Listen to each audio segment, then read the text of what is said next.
Assalamualaikum warahmatullahi wabarakatuh. Tabi'un.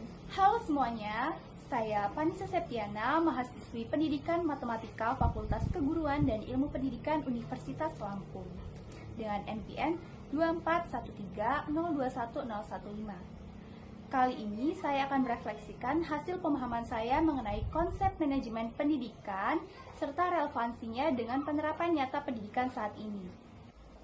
Manajemen pendidikan terbentuk dari gabungan dua kata, yaitu manajemen dan pendidikan.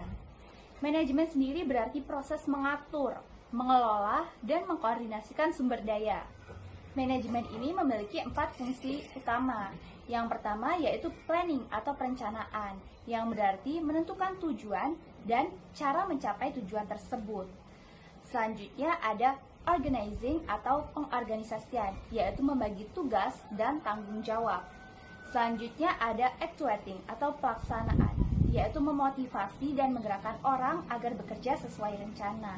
Dan yang terakhir yaitu controlling atau pengawasan, yaitu memastikan dan melakukan perbaikan apabila dalam kegiatan pendidikan tidak berjalan sesuai rencana. Sementara pendidikan menurut Undang-Undang Nomor 20 Tahun 2003 ialah usaha sadar dan terencana untuk menciptakan suasana belajar dan proses pembelajaran agar peserta didik secara aktif dapat mengembangkan potensi yang ada pada dirinya, agar ia memiliki kekuatan spiritual keagamaan, pengendalian diri, kepribadian, kecerdasan, akhlak mulia, serta keterampilan yang diperlukan oleh dirinya, masyarakat, bangsa, dan negara. Sehingga dapat disimpulkan manajemen pendidikan adalah proses pengaturan dan pengelolaan jalannya kegiatan pendidikan agar setiap tahap menuju tujuan terlaksana secara maksimal dan tidak menyimpang.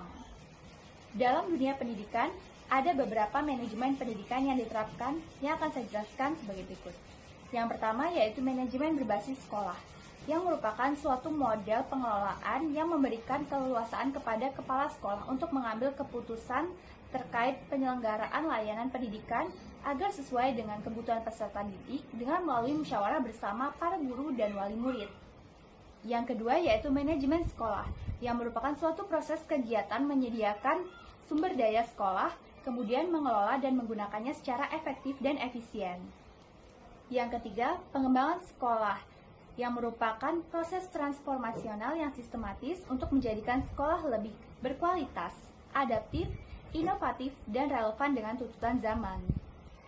Yang keempat, kepemimpinan pendidikan, yang merupakan suatu proses ketika seorang pemimpin dalam ranah pendidikan berusaha memengaruhi, mengarahkan, membimbing, dan memotivasi bawahannya, baik individu maupun kelompok, untuk bisa bekerja sama mencapai tujuan pendidikan yang telah ditetapkan.